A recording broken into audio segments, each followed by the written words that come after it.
হায় হায়, জঙ্গল যদি আল্লাহ রসুলকে মাইনা ধন্য হইতে পারে, তো যুবক তুমি আল্লাহ রসুলকে মাইনা ধন্য হবে না তো হবে না কেন? আল্লাহ রসুল বাহির হয়েছে বাথরুমের জন্য, পর্দা করার কিছু ছিল না।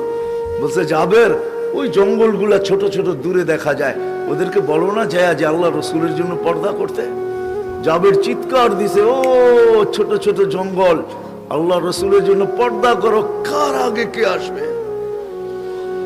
মানুষের চেয়ে দ্রুত গতিতে উঠা ছুটা এসব গোল হয়ে দাঁড়ায় পর্দা করছে।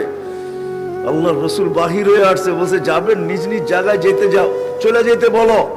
জাবের রাদিয়াল্লাহু তাআলা চিৎকার দিতেছে আর দৌড়াইতেছে। সবাই বলতেছে দৌড়াও কেন? চুপ, পরে বলবো।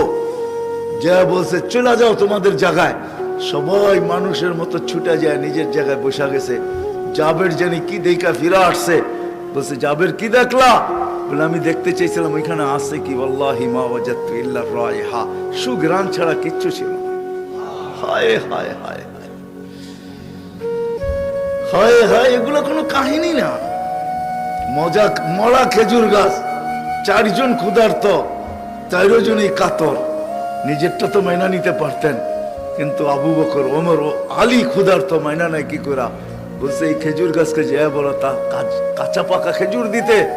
আলী রাদিয়াল্লাহু তাআলা আনহু বিবেককে খাটায় নাই। আজকে তো আমরা বিবেক খাটাই, বুদ্ধি খাটাই, নলেজ খাটাই।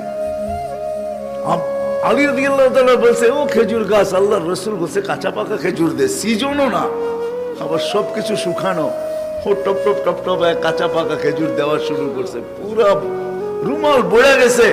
নিয়ে আসছে ইয়া রাসূলুল্লাহ খেজুর, তুমি পাকা গুলা খাও, কাঁচা গুলা খাও না, তোমার চক্ষু উঠছে। হায় হায়, যার কথা খেজুর গাছ মানে। আসেন, পায়ে হাত রাখে।